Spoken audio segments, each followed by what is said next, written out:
Sekali lagi selamat tahun baru ya. Di minggu pertama di tahun yang baru kita bersama-sama bersekutu di dalam pertemuan ibadah kita pada sore hari ini. Bukankah itu suatu anugerah yang luar biasa di dalam kehidupan kita? Amin. Ya, tidak ada waktu yang paling berharga selain kita duduk diam di kaki Tuhan. Kita mendengarkan kebenaran firman pada sore hari ini. Mari kita bersama-sama membuka hati kita, ya, Bapak Ibu Saudara. Ya, vision statement kita di tahun 2022, siapa yang udah tahu? Ada yang udah tahu? Ya, saya akan kasih tahu ya. Vision statement kita di tahun 2022 adalah moving and leading by the Holy Spirit. Artinya kita akan bergerak, kita akan dipimpin, ya. Kita akan bergerak dan kita akan dipimpin oleh Roh Kudus. Siapa yang mau bersama-sama kita bergandengan tangan, kita bersinergi, kita bergerak dan dipimpin oleh Roh Kudus. Boleh lambaikan tangan? Ya. Vision statement-nya keren ya Bapak Ibu Saudara. Dan hari ini kita mau merenungkan bagaimana sih hidup supaya kita bisa, ya, supaya kita bisa dipimpin, supaya kita bisa bergerak, ya, sesuai dengan keinginan Roh Kudus dalam kehidupan kita. Jadi tentang kekristenan, ya, kita mungkin udah berapa lama menjadi orang Kristen. Bukan hanya saja ya kita cukup percaya kepada Tuhan. Bukan saja hanya kita cukup beribadah setiap minggu seperti ini. Ya. Bukan saja kita cukup terlibat di dalam pelayanan. Semua itu baik, Bapak Ibu Saudara. Semua itu adalah ciri dari kita Kristen. Tetapi pada sore hari ini kita mau belajar lebih lagi bagaimana kita mau hidup dipimpin oleh Roh Kudus. Karena ini penting sekali Bapak Ibu Saudara. Kekristenan, ya, hidup orang percaya tanpa tuntunan atau pimpinan dari Roh Kudus, itu kita akan bergerak. Mungkin kita bergerak. Kita mungkin seperti orang percaya yang kita mungkin seperti orang Kristen. Setiap hari Minggu kita datang ke gereja, orang lihat. Tetapi siapa yang bisa tahu apakah kita dipimpin oleh Roh Kudus atau enggak? Kalau kita tidak dipimpin oleh Roh Kudus, berarti kita sedang dipimpin atau mengandalkan kekuatan kita sendiri. Ya. Kan cuman itu. Yang bisa memimpin kita hanya dua. Kita sendiri, diri kita, ya, atau kita dipimpin oleh Roh Kudus. Nah, luar biasa sekali ya vision statement kita di tahun ini. Kita bukan hanya saja bergerak. Bergerak itu gampang, Bapak Ibu Saudara. Buat suatu pergerakan itu mungkin gampang ya. Kita lihat gereja-gereja besar. Kalau mau buat KKR, supaya KKR-nya rame, dia undang artis-artis besar. Itu mungkin gampang. Tetapi apakah itu yang menjadi esensi dalam kehidupan kekristenan? Saya pikir kehidupan kekristenan bukan tentang gereja yang besar. Ya. Saya beberapa waktu lalu merenungkan Bapak Ibu Saudara. Iya ya, kalau kita beribadah di gereja yang besar, nggak usah nggak usah mungkin di WA berkali-kali, ya, diingatkan berkali-kali. Tapi kalau kita berjemaat mungkin di gereja besar, mungkin di gereja itu ada Sidney Mohede, ya, mungkin gereja itu ada pendeta Gilbert, ya, misalnya, contohnya, ya. Mungkin kita nggak perlu diingetin, setiap hari Minggu kita ada ibadah, kita mungkin datang dengan antusiasnya. Tapi coba, kalau saya pikir ya, kalau di gereja kecil, mesti berkali-kali diulangin bahwa kita ada ibadah. Itu pun mungkin banyak yang, gara-gara hujan sedikit nggak datang. Ya, gara-gara ada acara mungkin lebih penting nggak datang. menjadi tanda tanya besar. Apakah benar kita benar-benar hidup dipimpin oleh Roh Kudus, Bapak Ibu Saudara? Ini saya merenungi, ya. Saya bersyukur, kita berjemaat di gereja yang mungkin belum besar, tetapi dari gereja kecil seperti New Life, ya, kita sudah membangun fondasi yang benar, Bapak Ibu Saudara. Amin. Ya, jangan kita ke gereja karena lihat pembicara. Makanya New Life tidak pernah mengundang pembicara-pembicara hebat. Yang ngomong ya kita-kita aja, ya. Anak-anak rohaninya Bapak Gembala. Kita yang dididik, kita yang dilatih untuk berbicara. Jangan sampai motivasi kita datang ke gereja hanya karena ingin melihat artis. Hanya karena ingin mendengar khotbah dari pendeta besar. Nggak salah sih itu.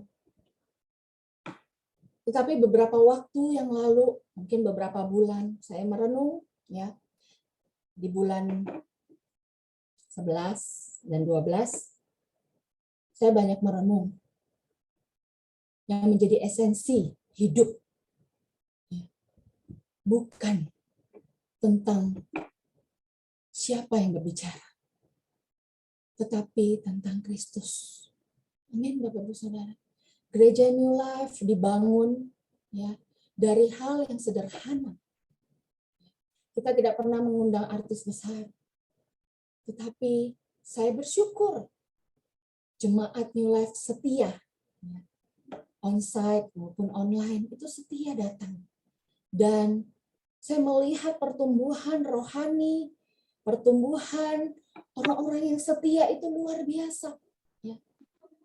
Kita dilatih untuk menghormati siapapun yang berbicara. Amin.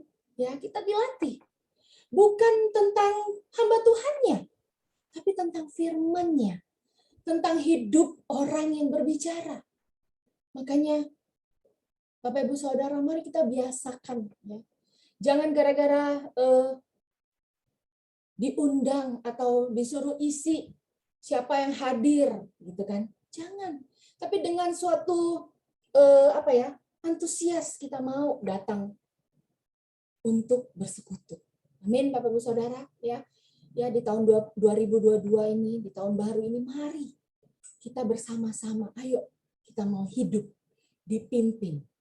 Kita mau bergerak dipimpin oleh Roh Kudus. Jangan oleh kedagingan kita, ya. Nah, bagaimana Roh Kudus bisa memimpin hidup kita? Bagaimana Roh Kudus bisa membuat kita bergerak, Bapak Ibu Saudara? Ada 3 hal yang Roh Kudus kerjakan di dalam kehidupan kita, orang-orang percaya. Ya. Yang pertama, ya, pasti dia akan melakukan transformasi, perubahan yang di pikiran kita, Bapak Ibu Saudara. Mari kita buka Roma 12 ayat 2, ayat yang kedua. Roma 12 ayat yang kedua. Transformasi pikiran, ya. Akan diubahkan pikiran kita ini. Dikatakan janganlah kamu menjadi serupa dengan dunia ini, tetapi berubahlah oleh pembaruan budimu, sehingga kamu dapat membedakan manakah kehendak Allah, apa yang baik, yang berkenan kepada Allah, dan yang sempurna. Di terjemahan lain, ya, King James Version, tapi kita artikan di dalam Indonesianya, itu luar biasa, Bapak Saudara.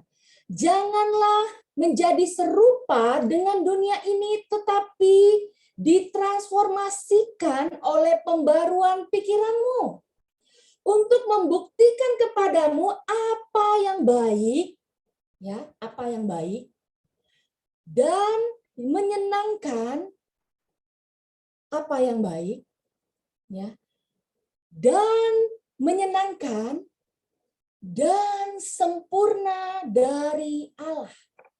Bukan hanya baik, Bapak Ibu Saudara, Tapi apa yang baik, yang menyenangkan, dan sempurna dari Allah. Kadang-kadang, ya, apa yang baik menurut kita, itu belum tentu baik menurut Tuhan. Apa yang menyenangkan buat kita, belum tentu menyenangkan Tuhan. Tetapi kalau ada Roh Kudus yang mentransformasikan pikiran kita, ya, Bapak Ibu Saudara, yang membuat pembaruan di budi kita, itu pasti yang keluar dalam hidup kita adalah yang baik, yang menyenangkan, dan yang sempurna. Perfect. Ya. Yang baik, menyenangkan, dan sempurna yang berasal dari Allah. Bukan berasal dari diri kita. Kadang-kadang kita pengennya, ya, berusaha untuk menyenangkan hati Allah. Bapak, Ibu, Saudara, saya mau katakan sore hari ini, kita tidak bisa menyenangkan hati Allah, kita tidak bisa membuat sesuatu yang baik di mata Allah, tanpa peranan Roh Kudus di dalam kehidupan kita. Amin. Roh Kuduslah yang dapat mentransformasikan pikiran kita. Roh Kuduslah yang dapat melakukan pembaruan budi kita. Sehingga apa yang kita lakukan itu yang baik, menyenangkan, dan sempurna. Jangan kita melayani Tuhan supaya kelihatan baik di hadapan banyak orang. Jangan sampai kita melayani Tuhan supaya kita baik di mata Bapak Gembala saja. Tetapi biarlah setiap kita melayani Tuhan, melakukan apapun, itu menyenangkan hati Tuhan. Amin. Itu baik di mata Tuhan. Amin. Itu sempurna di mata Tuhan. Kalau tanpa peranan Roh Kudus, kita tidak mungkin bisa mengalami transformasi di area pikiran kita. Karena kita adalah orang-orang yang hidup masih di dalam daging kita. Ya, Bapak Ibu Saudara. Jadi yang baik, yang dapat diterima, dan yang sempurna. Amin. Itulah yang dikerjakan Roh Kudus di dalam kehidupan kita. Coba kita buka di Roma 8 ayat 5 sampai 6. Boleh kita buka Roma 8? Roma 8 ayat 5 sampai 6. Sebab mereka yang hidup menurut daging memikirkan hal-hal yang dari daging. Ini Bapak Ibu Saudara, kita masih hidup di dalam daging kita. Kalau tanpa Roh Kudus kita tidak mungkin bisa memikirkan apa yang Tuhan mau, apa yang baik, apa yang berkenan di hadapan Tuhan, apa yang sempurna. Itu tidak mungkin. Impossible kita bisa melakukannya. Sebab mereka yang hidup menurut daging memikirkan hal-hal dari daging. Mereka yang hidup menurut roh memikirkan hal-hal yang dari roh. Ayat selanjutnya. Karena keinginan daging adalah maut, tetapi keinginan roh adalah hidup dan damai sejahtera. Ketika Roh Kudus memimpin hidup kita, kita melakukan kehendak Tuhan. Amin. Bagaimana kita bisa melakukan kehendak Tuhan kalau kita tidak dipimpin oleh Roh Kudus? Kita akan dipimpin oleh keinginan kita sendiri. Pikiran kita habisnya memikirkan keinginan kita sendiri. Makanya kita perlu Roh Kudus. Untuk apa? Yang pertama untuk mentransformasi pikiran kita. Sehingga pikiran kita melakukan apa yang baik, apa yang berkenan, yang menyenangkan, dan yang sempurna. Yang berasal dari Allah. Tidak ada satu orang pun yang dapat melakukan itu tanpa peranan Roh Kudus di dalam kehidupannya. Amin, Bapak Ibu Saudara. Mungkin fisik kita, mungkin badan kita bisa setiap hari di gereja. 24 jam kita bisa di gereja. Mungkin fisik kita bisa mengangkat tangan memuji Tuhan. Sebagai worship leader, kita bisa memuji Tuhan, menyembah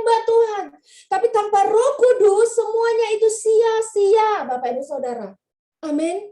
Tanpa Roh Kudus semuanya itu adalah kebiasaan saja. Tanpa Roh Kudus semuanya itu hanya legalitas semata. Dan itu tidak disukai Tuhan. Jangan kita melakukan segala sesuatu hanya karena rutinitas kita. Hanya karena kita mau dilihat baik oleh orang-orang. Tapi biarlah waktu Roh Kudus kita undang di dalam hati kita. Di dalam hidup kita. Yang pertama, Roh Kudus mentransformasikan pikiran kita. Amin. Amin Bapak Ibu Saudara. Tanpa transformasi pikiran dari Roh Kudus, mustahil kita bisa melakukan kehendak Tuhan dengan baik, menyenangkan, dan sempurna di mata Tuhan. Karena apa? Karena masih daging. Kita masih hidup di dalam daging kita. Ya Bapak Ibu Saudara. Perlu sekali kita mengerti bahwa pikiran kita adalah manusia yang berpikir. Setiap hari otak kita ini berpikir. Makanya manusia itu adalah makhluk yang logis, ya. Atau kata lainnya manusia itu punya intelijen, ya, intelijensia person dikatakan. Ya. Kita punya pikiran, kita punya logika, kita punya kemampuan untuk berpikir secara rasional mungkin. Kita punya nalar, ya. Makanya kita perlu Roh Kudus untuk mentransformasikan supaya pikiran kita ini tidak sama dengan pikiran dunia ini. Orang di dunia ini banyak yang pintar, Bapak Ibu Saudara. Tetapi hanya orang-orang yang dipimpin oleh Roh Kudus, dia orang yang punya hikmat. Hikmat ini tidak bisa dipelajari, Bapak Ibu Saudara.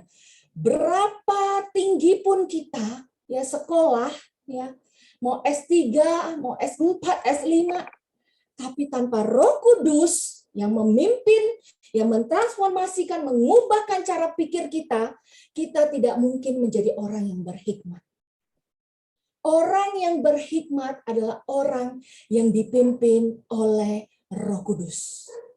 Orang yang berhikmat, pikirannya dikuasai oleh Roh Kudus.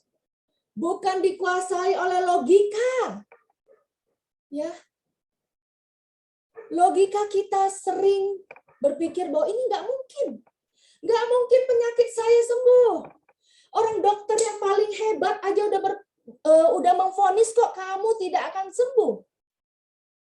Tetapi pilihan kita mau percaya apa kata dokter atau kita mau percaya apa kata Tuhan. Amin. Ya.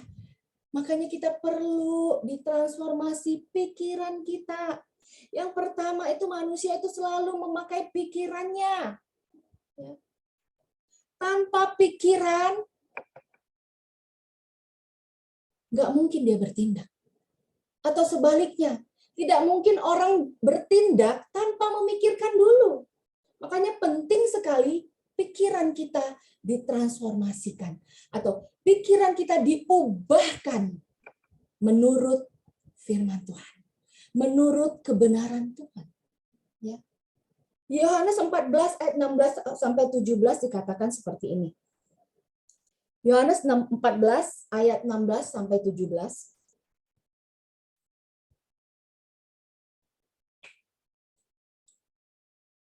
Aku akan meminta kepada Bapa dan Ia akan memberikan kepadamu seorang penolong yang lain, supaya Ia menyertai kamu selama-lamanya. Ayat selanjutnya. Yaitu apa? Yaitu Roh kebenaran. Dunia tidak dapat menerima dia. Artinya dunia tidak dapat menerima Roh kebenaran. Artinya dunia tidak dapat menerima Roh Kudus. Sebab dunia tidak melihat dia dan tidak mengenal dia. Dia ini adalah Roh kebenaran. Roh kebenaran adalah Roh Kudus. Tetapi katanya, kamu mengenal Dia. Kita mengenal Roh Kudus. Sebab Ia menyertai kamu dan akan diam di dalam kamu. Dia bukan saja menyertai kita, tetapi Dia tinggal di dalam hidup kita, Bapak Ibu Saudara.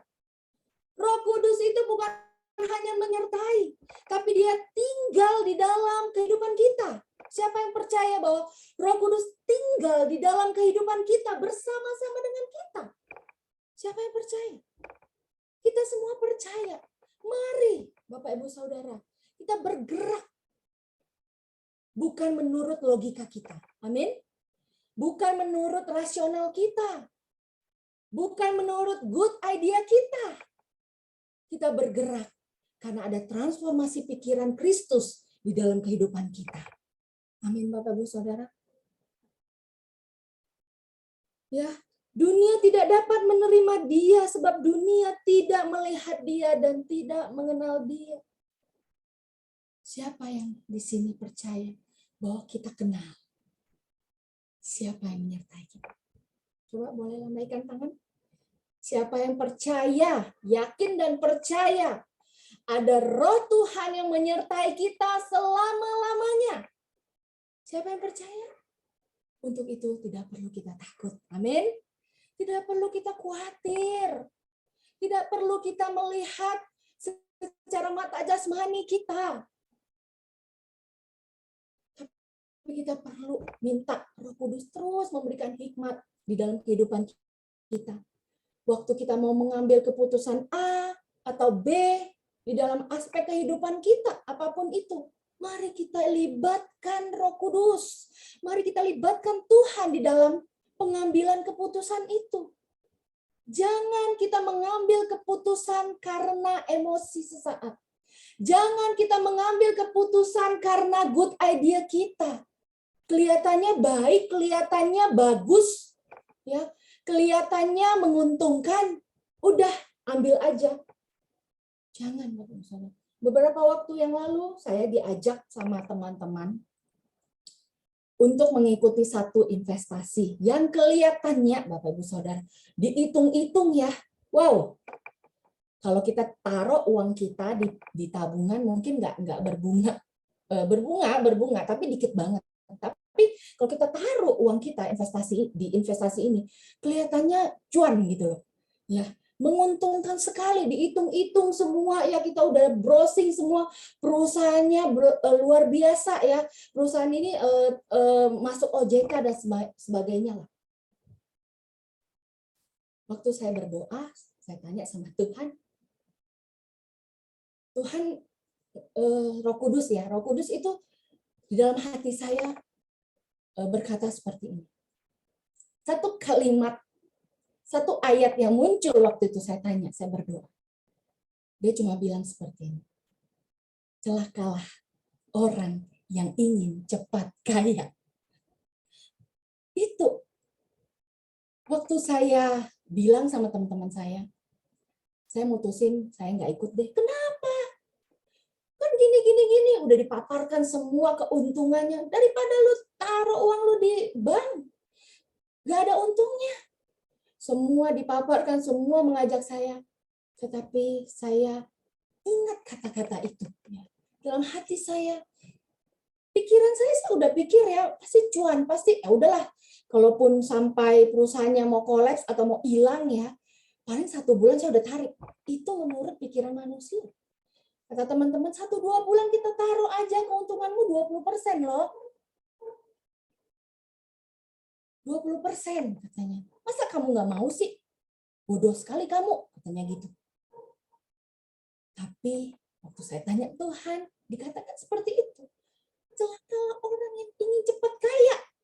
Itu terus terngiang-ngiang di dalam pikiran saya, di telinga saya, di hati saya gitu. Aduh, kok beda ya gitu. Kok beda ya apa yang dikatakan orang. Lalu muncul ayat ini. Ya, janganlah engkau serupa dengan dunia ini. Lalu saya memutuskan tidak ikut. 1 minggu setelah saya memutuskan tidak ikut, teman saya bilang begini, Yen, Bersyukur lo nggak ikut. Perusahaannya udah nggak ada. Nggak sampai 1 bulan. Nggak sampai 2 bulan. Kita pikir-pikir, kita hitung-hitung semuanya katanya 1-2 bulan ya. Karena udah berjalan mereka ya. Udah pasti cuan punya. Hilang. Hilang begitu aja. Hilang pokoknya. Teman saya itu ada yang hilang banyak. Jadi kadang-kadang seperti itu, apa yang kita anggap baik, apa yang kita pikir baik, belum tentu itu baik. Ya, makanya kita perlu mengandalkan Roh Kudus untuk mengambil keputusan apapun di dalam kehidupan kita. Amin. Ya, mau Bapak Ibu Saudara, di tahun yang baru ini mari kita bersama-sama percaya bahwa Roh Kudus itu tinggal di dalam hati kita. Ya. Libatkan Roh Kudus, tanya dia, jangan kita mengandalkan kekuatan kita, jangan mengandalkan kepintaran kita, jangan mengandalkan hikmat manusia. Ya, tapi biarlah kita mengandalkan hikmat Tuhan. Mungkin secara daging kita nggak untung. Ya, waktu itu saya bilang, aduh, sayang banget ya, saya nggak taruh gitu kan. Lumayan gitu kalau dihitung-hitung gitu kan. Tapi udahlah, mungkin kita secara daging itu kita nggak untung, mungkin dirugikan ya, secara daging mungkin sakit gitu kan, tapi ya udah, nyatanya Roh Kudus menyelamatkan kita. Apa yang kita anggap sesuatu yang baik belum tentu baik di hadapan Tuhan, makanya kita mau nurut Bapak Ibu Saudara. Amin, amin Bapak Ibu Saudara. Yang pertama transformasi pikiran, yang kedua pasti kita harus ditransformasi perasaan kita. Ya. Pikiran, perasaan kita. Mari kita buka di Kisah Rasul 20 ayat 22. Ini menjadi perenungan saya beberapa bulan yang saya terkagum-kagum dengan Paulus gitu ya. Paulusnya sangat luar biasa. Ternyata tuh ini rahasianya Bapak Ibu Saudara. Waktu saya baca, Paulus ini benar-benar luar biasa. Tetapi sekarang sebagai tawanan roh, aku pergi ke Yerusalem dan aku tidak tahu apa yang akan terjadi atas diriku di situ. Kita boleh baca di atasnya ya. Kisah Rasul sebentar ya. Kisah Rasul 20. Mungkin di ayat sebelumnya ya. Sebentar. Kita baca di ayat 17 ya, 18, 19, 20, 21, 22 ya. Karena itu ia menyuruh seorang dari Miletus ke Efesus dengan pesan supaya para penatua jemaat datang ke Miletus. Sesudah mereka datang, berkatalah ia kepada mereka, kamu tahu bagaimana aku hidup di antara kamu sejak hari pertama aku tiba di Asia ini. Dengan segala rendah hati, aku melayani Tuhan. Bapak Ibu Saudara, kita perlu ditransformasi perasaan kita. Ciri-ciri orang yang memiliki perasaan Kristus, yang pertama adalah seperti Paulus, rendah hati. Amin. Rendah hati. Ya. Mustahil orang yang tinggi hati bisa dipimpin oleh Roh Kudus. Makanya kita perlu minta sama Tuhan untuk terus mentransformasi, melakukan perubahan di perasaan kita. Supaya kita menjadi orang yang rendah hati. Orang yang rendah hati baru bisa melayani Tuhan. Dengan segala rendah hati aku melayani Tuhan, dikatakan Paulus. Dalam pelayanan itu aku banyak mencucurkan air mata.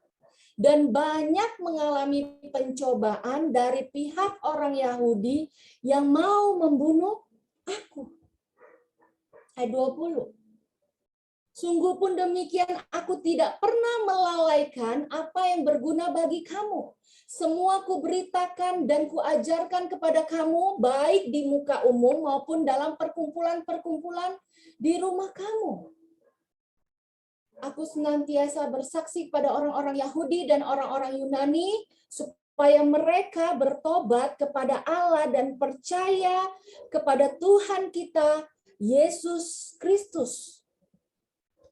Tetapi sekarang sebagai tawanan roh, aku pergi ke Yerusalem dan aku tidak tahu apa yang akan terjadi atas diriku di situ.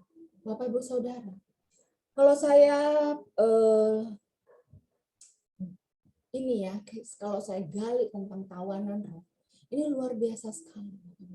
Bapak Ibu Saudara tahu tawanan itu apa? Tawanan itu orang yang nggak punya kekuatan untuk melawan.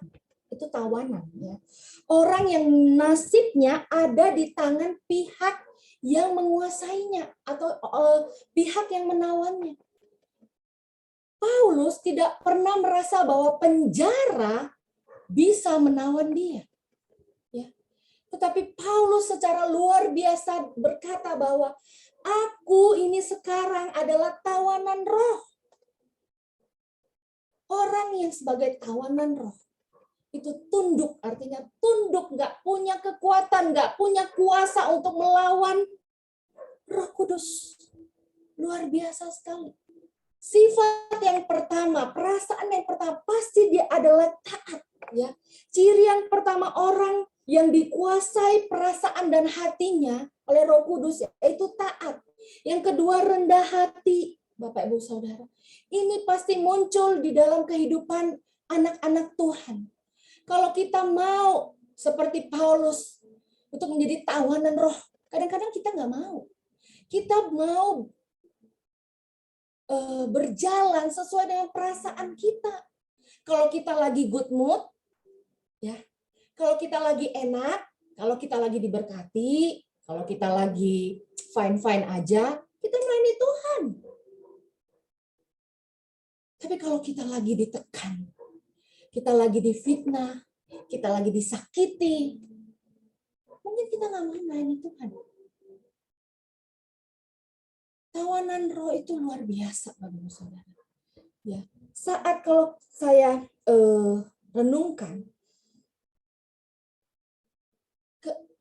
keadaan Paulus waktu itu, ya dia katakan bahwa sekarang sebagai tawanan roh aku pergi ke Yerusalem dan aku tidak tahu apa yang akan terjadi atas diriku. Di 23 dikatakan seperti ini. Selain daripada yang dinyatakan Roh Kudus dari kota ke kota kepadaku, bahwa penjara dan sengsara menunggu aku. Paulus itu tidak pernah peduli akan hidupnya sendiri. Paulus itu tidak peduli tentang perasaannya. Ya. Tetapi yang keluar dari hidup Paulus adalah taat, Bapak Ibu Saudara. Karena apa? Perasaannya sudah ditransformasi oleh Roh Kudus. Paulus tidak pernah merasa takut. Dia tidak pernah memperdulikan apa yang akan terjadi dalam kehidupannya. Dia tidak merasa takut, dia tidak pernah merasa khawatir. Padahal dikatakan bahwa penjara dan sengsara menunggu aku. Ya. Dia tahu bahwa mungkin di sana nanti tidak ada sesuatu yang baik. Kalau saya menuruti Roh Kudus, kalau saya taat kepada Roh Kudus, tidak ada sesuatu yang baik. Tetapi Paulus tidak pernah tidak taat. Ya, dia katakan saya tawanan. Saya nggak punya kekuatan. Saya tidak punya kuasa untuk melawan. Itu adalah tawanan Roh. Perasaannya. Dia nggak pernah takut. Kalau ada penjara, ada sengsara, dia nggak pernah takut. Dia meletakkan perasaannya. Dia mengabaikan perasaannya. Demi untuk Injil Kristus diberitakan. Demi untuk maksud Tuhan dinyatakan di dalam kehidupan Paulus.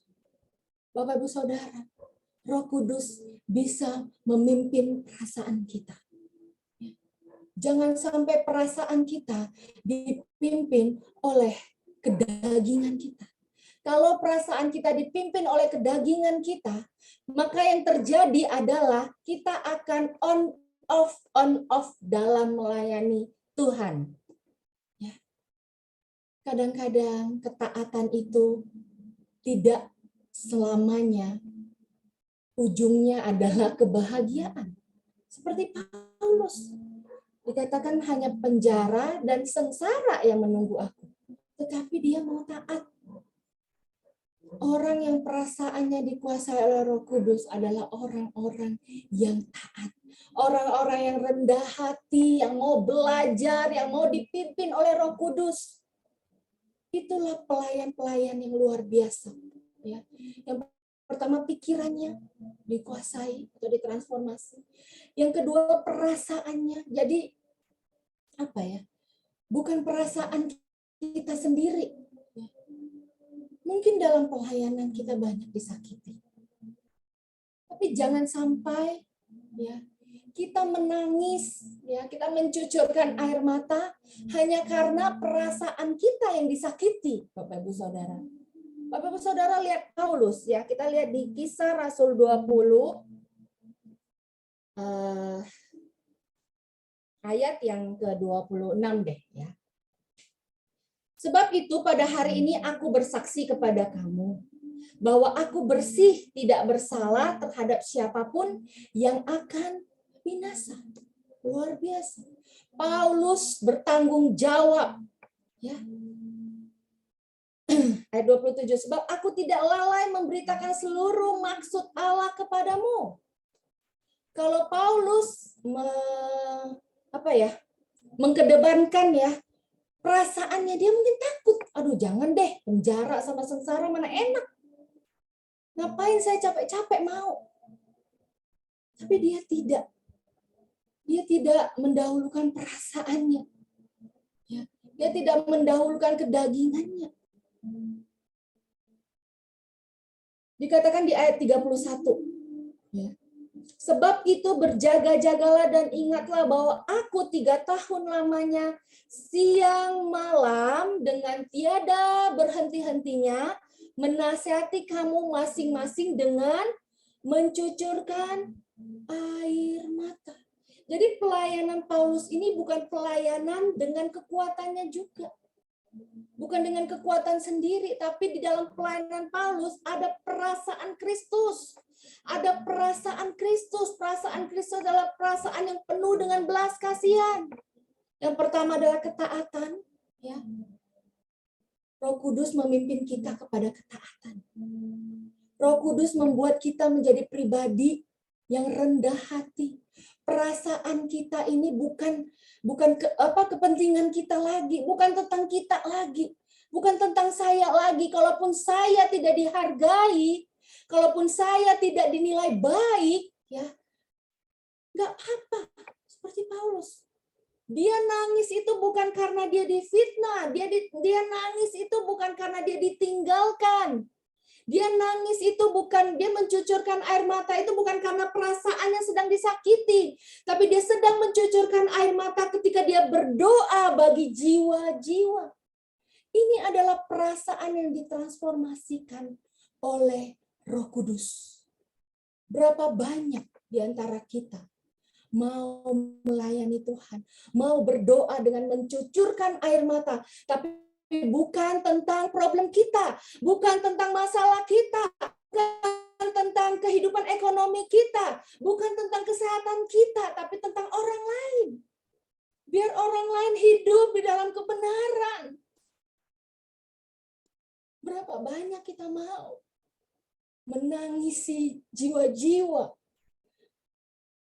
Berapa banyak kita mau berdoa buat keselamatan jiwa-jiwa orang lain, Bapak Ibu Saudara. Mari keluarga New Life, kita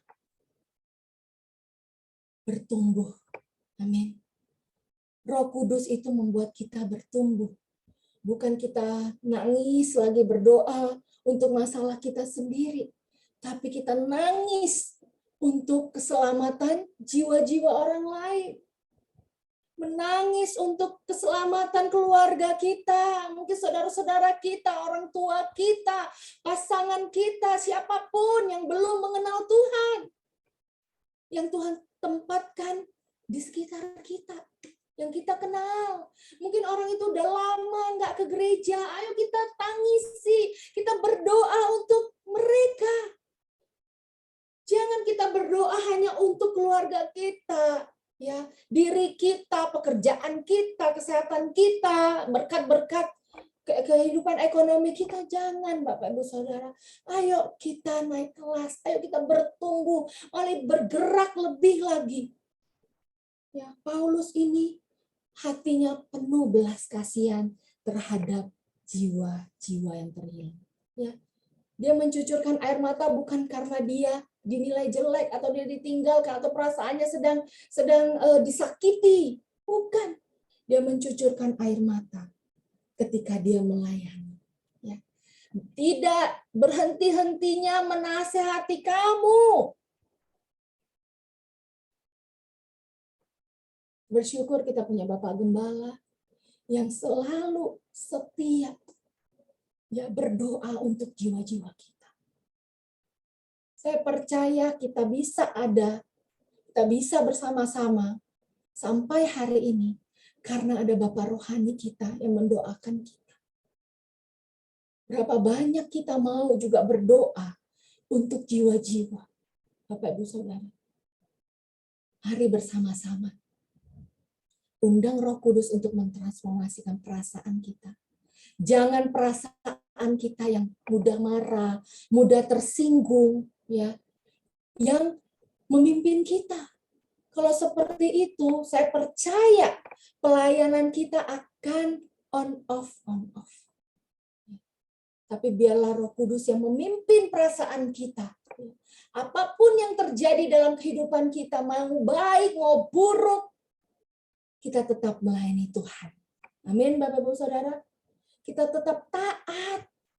Waktu Roh Kudus berbicara, kita taat. Waktu Roh Kudus melayani kita, menasihati kita, kita dengan rendah hati mau terima firman. Siapapun yang berbicara, kita mau terima itu. Jangan melihat yang sedang berbicara, tapi melihat firman, Bapak Ibu Saudara. Ya, mari kita mau belajar rendah hati. Orang yang dipimpin oleh Roh Kudus, pasti dia bisa taat. Orang yang dipimpin oleh Roh Kudus, ya pasti rendah hati melayani Tuhan. Ya. Bukan kita yang paksa Tuhan mengikuti keinginan kita. Tapi biarlah kita rendah hati untuk mau mengikuti pimpinan Roh Kudus. Mau mengikuti perasaannya Tuhan. Mau mengikuti kehendaknya Tuhan. Amin, Bapak Ibu Saudara.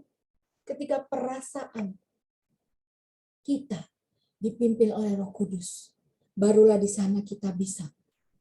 Yang ketiga, yaitu melakukan kehendak Tuhan. Ada transformasi kehendak di dalam kehidupan kita. Dari kehendaknya saya, dari kehendaknya Yeni, menjadi kehendaknya Tuhan. Ya. Yang pertama, pikiran dulu diubahkan, perasaan kita diubahkan. Maka yang ketiga adalah perubahan kehendak. Dari agenda-agenda pribadi kita, ya, menjadi agenda pribadi Tuhan. Di tahun baru ini mari kita bersama-sama merenung apa yang menjadi kehendak Tuhan. Makanya dikatakan Matius 6 ayat 33. Matius 6 ayat 33. Mari kita baca bersama. Kita baca bersama dengan keras, Bapak Ibu Saudara. Tetapi carilah dahulu apa? Kerajaan Allah dan kebenarannya. Maka semuanya itu akan ditambahkan kepadamu. Jangan terbalik. Cari dulu semuanya. Nanti kalau udah ada waktu-waktu sisa, baru saya mencari kerajaan Allah. Terbalik, Bapak Ibu Saudara. Selama kita masih dikasih kesempatan, masih dikasih umur, dikasih nafas, dikasih kesehatan, mari kita bersama mencari dahulu kerajaan Allah dan kebenarannya. Maka semuanya akan ditambahkan kepada kita. Ya.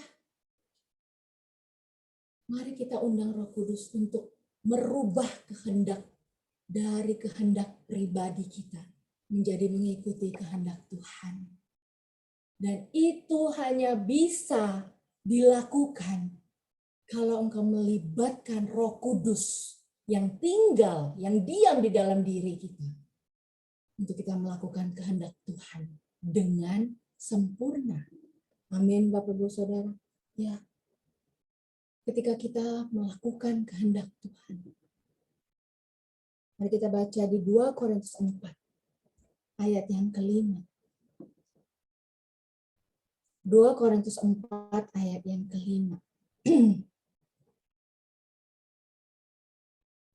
Paulus selalu melakukan kehendak Tuhan. Karena dia tahu dia adalah tawanan roh. Bukan melakukan agendanya sendiri, bukan melakukan keinginannya sendiri, bukan berdasarkan perasaannya sendiri, bukan berdasarkan good idea-nya sendiri. Tetapi ini Bapak Ibu Saudara yang dilakukan Paulus. Sebab bukan diri kami yang kami beritakan, tetapi Yesus Kristus sebagai Tuhan.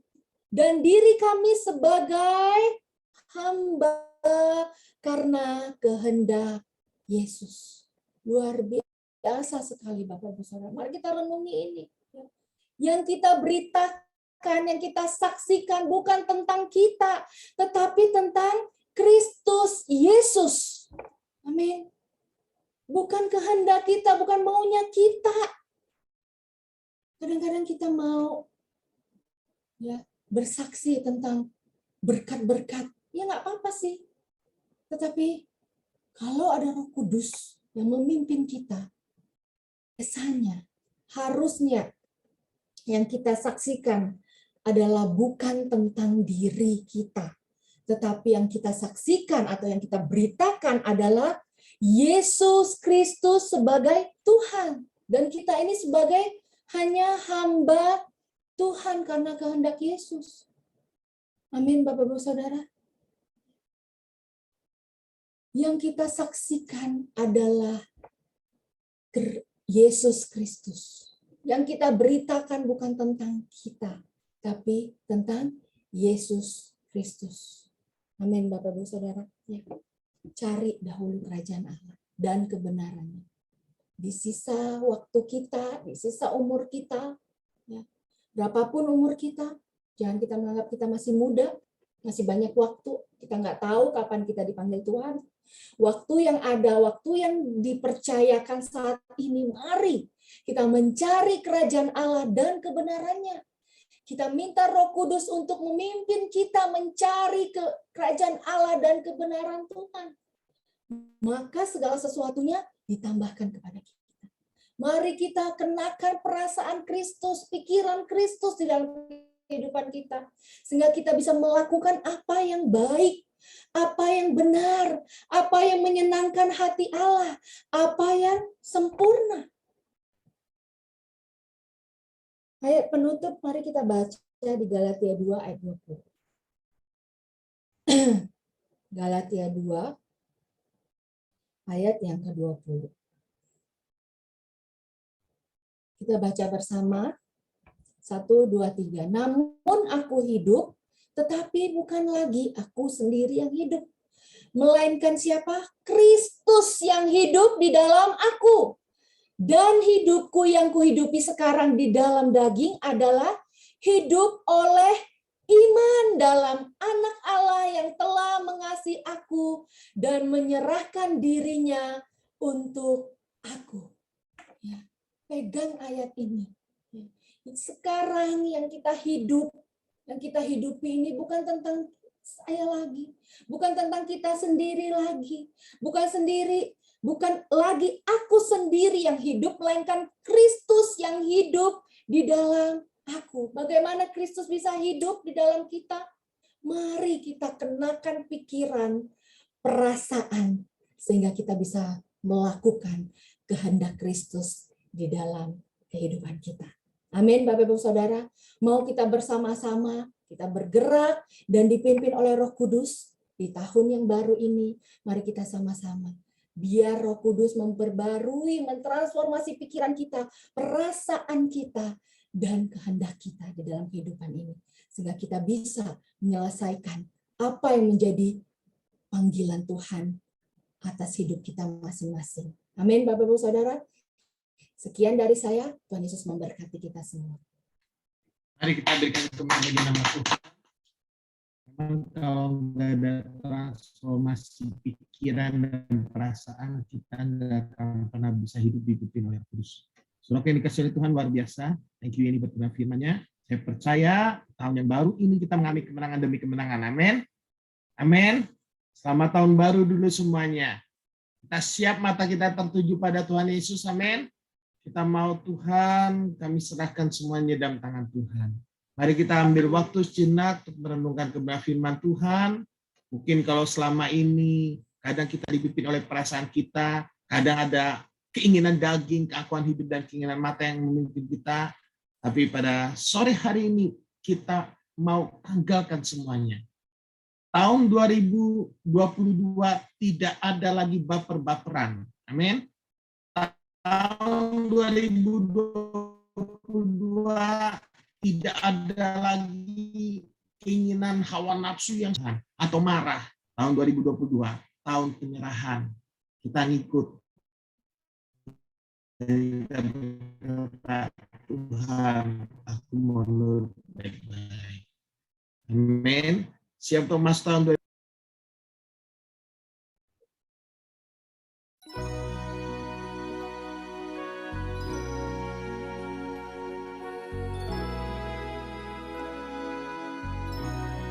Secara khusus, terima kasih.